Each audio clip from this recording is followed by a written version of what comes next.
Vertical stirrups, vertical stirrups, यानी हम कह सकते हैं ऊर्ध्वाधर छल्ले। क्या नाम है इसका? ऊर्ध्वाधर छल्ले। यानी बेंट अप बार के बाद हमको अगला टॉपिक पढ़ना है ऊर्ध्वाधर छल्ले। अब ऊर्ध्वाधर छल्ले, अब देखिए ऊर्ध्वाधर छल्ले आपको तभी समझ आया रहेगा तब आप फिगर को अच्छे से देखेंगे। मैक्सिमम लोग देखे रहेंगे, कुछ लोग होते हैं जो नहीं देखे रहते हैं, ठीक है। तो हम देखिए इसका 3D फिगर बना रहे हैं, उसको हम समझते हैं।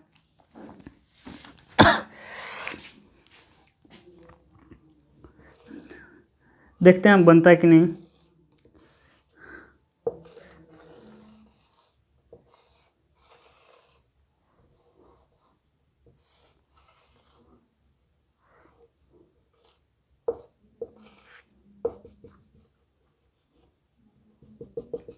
ये देखिए ये क्या बना, आपका बीम दिख रहा है, ठीक है। अब समझिएगा नीचे क्या डाल देंगे हम? मेन बार। नीचे क्या डाल देंगे? देखिए हम बेंट अप बार नहीं डालना है, ठीक है, क्योंकि समझने में हो जाएगा आपको दिक्कत, ज़्यादा लाइन हो जाएगा। ये क्या हो गया? मेन बार। अब समझिएगा ऊपर दो रेनफोर्समेंट रहता है, ठीक है। ऊपर कितनी रेनफोर्समेंट डालते हैं हम? सिर्फ 2, पतली पतली, जिसे हम कहते हैं एंकर बार। क्या कहते हैं हम लोग? एंकर बार, या फिर कहते हैं हैंगिंग बार, हैंगिंग बार, ठीक। अब इसके बारे में बता देंगे हम। एंकर बार या हैंगिंग बार, हिंदी होता है इसका लटकन छड़े, लटकन छड़े। अब समझते हैं। अब देखिएगा, अब क्या करेंगे, देखे होंगे आप लोग बीम में, देखे होंगे अपने घरों में कि इसको क्या करते हैं, हम एक रिंग से बांध देते हैं, ठीक है। इसको हम क्या करेंगे? एक रिंग से बांध देंगे, ठीक है। देखिए बांध रहे हैं, है ना, आपको समझ आया होगा।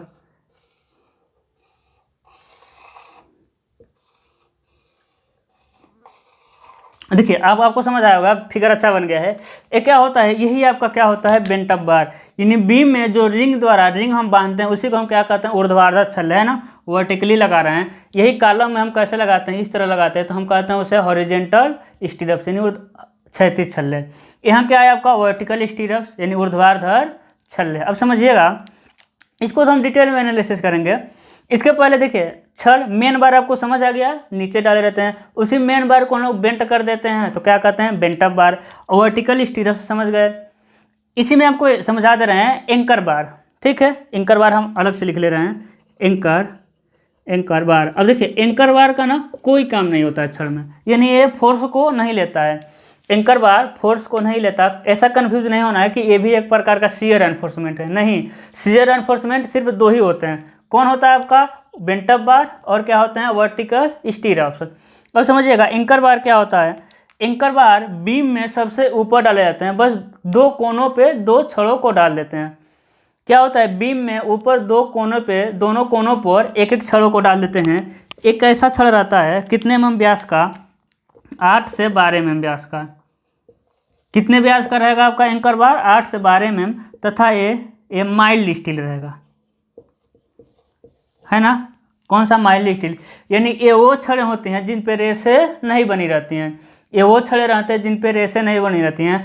इनका काम क्या होता है कि सिर्फ क्या होता है? ये बेंट अप बार को सहारा देती हैं। ये क्या होता है? माइल्ड स्टील क्या होता है? सिर्फ बेंट अप बार को सहारा देती है, ठीक है। यानी एंकर बार, समझिए, अच्छे समझिए, एंकर बार क्या वर्क करता है? सिर्फ ये बेंट अप बार को क्या करता है? सपोर्ट प्रोवाइड करता है कि मेरा रिंग ऊपर से नीचे तरफ अच्छे से बंध जाए। अब ऊपर बीम में एंकर बार ही ना डालें तो वर्टिकल स्टीरप बांधेंगे कहाँ, ठीक है। इसीलिए एंकर बार या फिर हैंगिंग छड़ कितने mm व्यास का होगा? 8 से 12 mm व्यास का। माइल्ड स्टील का रहेगा, यानी प्लेन छड़ रहेंगी, इस छड़ पर रेसा नहीं बना रहेगा। और इसका वर्क क्या होता है? सिर्फ बेंट अप बार को सपोर्ट प्रोवाइड करना। अब हमको एनालिसिस किसका करना है? बेंट अप बार का। समझते हैं। अब बेंट अप बार समझने से पहले आप समझिए क्रिटिकल सेक्शन क्या होता है। बेंट अप बार से पहले हमको क्या समझना है कि क्रिटिकल सेक्शन क्या होता है। समझिएगा, ये देखिए, ये देख रहे हैं फिगर, यानी बेंट अप बार या फिर वर्टिकल स्टीरप से क्या कर रहा था? आपका शियर को रजिस्ट कर रहा था, है ना। तो देखिएगा किनारे पे जो होता है, किनारा, यानी किनारे पर क्या होता है आपका? शियर स्ट्रेस मैक्सिमम होता है। ऐसा देखा गया है कि किनारे से स्मॉल डी, कितने दूरी पे? स्मॉल डी, स्मॉल डी क्या होता है, पिछला चैप्टर आप पढ़े होंगे, analysis of movement of resistance. Small D क्या होता है, प्रभावी गहराई। प्रभावी गहराई यानी बीम के ऊपरी सिरे से निचली छड़ के केंद्र तक की दूरी को क्या कहते हैं, धरन की प्रभावी गहराई। तो ऐसा देखा गया है कि बीम में मैक्सिमम सीजर कहाँ होता है, किनारे से स्मॉल डी पर। यानी बीम का फेल होने का चांस कहाँ है, किनारे से स्मॉल डी दूरी तक। तो इतने दूरी को हम लोग क्या कहते हैं, इतने दूरी को हम लोग कहते हैं क्रिटिकल सेक्शन। क्या कहते हैं हम, क्रिटिकल सेक्शन। यानी कहने का मतलब है कि मेरा सीयर में जहाँ भी फेल होगा किसके अंदर होगा, क्रिटिकल सेक्शन के अंदर। क्रिटिकल सेक्शन कितना होगा, किनारे से स्मॉल डी दूरी पे। इसीलिए हम देखेंगे जितना भी व्यवस्था करेंगे सीयर का, एक यहाँ करते हैं किनारे पर, बीच में। इसीलिए देखिए बेंटअप बार यानी सीयर बार को बीच में क्या करते हैं हम, सीधा कर दिए, वो बेंडिंग को रोकेगा। अब समझिए यहाँ हम बीम बनाते हैं, एक क्या हो गया आपका बीम हो गया, इधर क्या कर दिए हम, कंटिन्यूअस कर दिए। ए बीम का क्या हो गया आपका, सपोर्ट हो गया। ए बीम का क्या हो गया आपका, सपोर्ट हो गया। देखिए नीचे क्या हो गई आपकी, छड़ हो गया। नीचे क्या हो गया, छड़ हो गया। ठीक, अब देखिए ये क्या किए हैं, है ना, ये क्या किए, ये तो आप सब एक एक आपका कन्फ्यूजन दूर कर दिया जाएगा, एक एक टर्म। बस आप ईमानदारी से पढ़ते रहिए, ठीक है। हम ईमानदारी से पढ़ा रहे हैं, आपको ईमानदारी से नोट्स बनाना है और पढ़ना है। आपका आरसीसी में एक कंसेप्ट नहीं बचेगा। कुछ शुरू के लेक्चर में कुछ थोड़ा प्रॉब्लम है, ठीक है। धीरे धीरे सबका सलूशन हो जाएगा। आप लोग भी जानते हैं कोई भी नया वर्क होता है थोड़ा बहुत डिस्टर्ब रहता है। बाकी देखिए आप जैसे जैसे आपका दिन गुजरता जाएगा, हम आपका एकदम एक्सपीरियंस मेरे भी ऑनलाइन कैमरे के सामने पढ़ाने हो जाएगा। क्योंकि ऑफलाइन में होता है कि 10 लड़के रहते हैं, उसको एनर्जी भी मिलता है, कुछ पूछते भी रहते हैं। ऑफलाइन में आपको कैमरा है, उसके सामने बोलना है, पता भी नहीं चलता आपको समझ आ रहा है कि नहीं समझ आ रहा है, बोलते जाइए। लेकिन हमको इतना पता है, हम अपने तरफ से क्या दे रहे हैं, 100% दे रहे हैं। आपको 100% देना है। जो नहीं समझ आएगा उसको तुरंत हमसे कांटेक्ट करके पूछ लिया करिए, ठीक है। अब समझिएगा, एक क्या हो गया आपका मेन बार, ऊपर भी क्या डालेंगे हम, क्या डाल दिए, एंकर बार, या फिर कहते हैं हम उसे हैंगिंग बार, ठीक है। अब देखिएगा बीच में हम क्या डाल रहे हैं, ये क्या डाल रहे हैं हम, वर्टिकल स्टीरअप्स, है ना। क्या डाल रहे हैं, वर्टिकल स्टीरअप्स। आपका 2D में तो ऐसा ही दिखेगा। क्या डाल दिए हम, वर्टिकल स्टीरअप्स, ठीक है। अब देखिए हम वर्टिकल स्टीरअप्स को कैसे डालते हैं, ऐसे डालते हैं। ऐसे कहने का सेंस ये है कि जैसे जैसे हम बीम के बीच में जाते हैं, वर्टिकल स्टीरअप्स का डिस्टेंस क्या करते जाते हैं, बढ़ाते जाते हैं। क्यों, समझिए, जैसे जैसे हम बीम के बीच की तरफ जाते हैं वर्टिकली, ऐसा समझिए, एक फिगर बना दे रहे हैं। एक क्या हो गया बीम, ठीक है, इधर का सपोर्ट हो गया, इधर का सपोर्ट, ये हो गया आपका मेन बार, इधर क्या हो गया आपका एंकर बार। इन किनारे पर क्या करते हैं हम, देखिए ऐसा डालते हैं छड़ एंकर बार को। देखिए एंकर बार को कैसे डालते हैं, इसमें आपको समझ आएगा। यानी बीच में क्या करते हैं, डिस्टेंस एंकर बार का अधिक रखते हैं तथा किनारों पे नज़दीक रखते हैं। कहने का मतलब किनारों पे एंकर बार नज़दीक नज़दीक डालते हैं, बीच में क्या करते हैं, दूरी हम बढ़ाते जाते हैं। क्यों, क्योंकि बेंटअप बार किसको रोकता है, बेंटअप बार सीयर को रोकता है। और सीयर अधिक कहाँ है, किनारों पे, है कि नहीं। सीयर अधिक कहाँ आ रहा है, किनारों पे। तो सीयर अधिक किनारों पे आ रहा है, तो अधिक सीयर को रोकने के लिए अधिक आपका सीयर एनफोर्समेंट चाहिए। इसलिए किनारों पे देखिए क्या करते हैं, छल्लों को नज़दीक नज़दीक ज़्यादा संख्या हम डालते हैं, तथा बीच में क्या करते हैं, हम दूरी को बढ़ाते जाते हैं। क्योंकि बीच में तो आपका सीयर है ही नहीं, है ना। बीच में नहीं भी डालेंगे तो काम चल जाएगा, फिर भी सुरक्षा के लिए थोड़ा सा हम डाल देते हैं सीयर को, है कि नहीं। अब समझिए इस बीम के फेल होने का चांस कहाँ है, कहाँ तक है, डी तक है कि नहीं, स्मॉल डी तक। स्मॉल डी दूरी को हम क्या कहते हैं, क्रिटिकल सेक्शन। अब समझिएगा, माना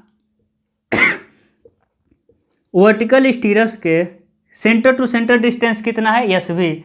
आपको नहीं दिख रहा होगा ना, इसको हम बड़ा लिख रहे हैं। देखिए सेंटर टू सेंटर डिस्टेंस क्या है, यस भी। क्या है आपका, ऊर्ध्वाधर छल्लों का केंद्र से केंद्र दूरी क्या है आपका, यस भी, है ना। यस मतलब स्पेसिंग, भी मतलब वर्टिकल स्टीरअप्स। अब समझिएगा वर्टिकल स्टीरअप्स हिंदी लिख रहे हैं, ऊर्ध्वाधर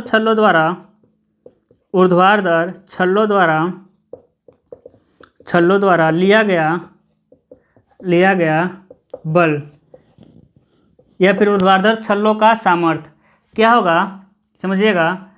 एक छल्ले का सामर्थ्य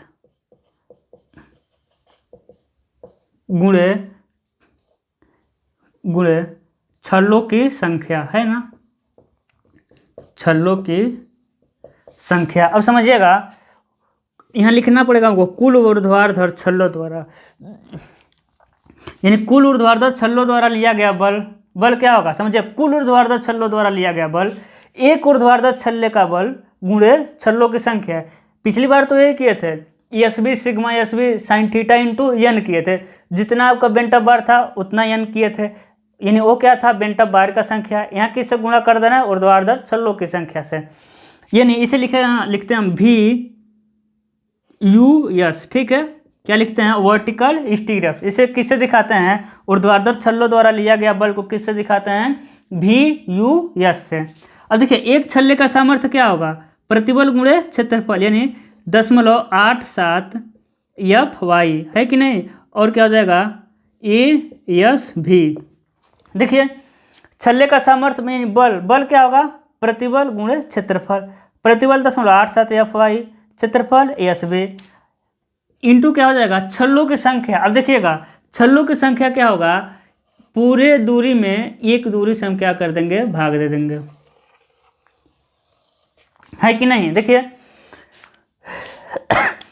VUS यानी कुल छल्लों द्वारा लिया गया बल क्या होगा आपका 0.87 FY, यानी एक छल्ले का बल प्रतिबल गुणे क्षेत्रफल FY ASV इंटू छल्लों की संख्या।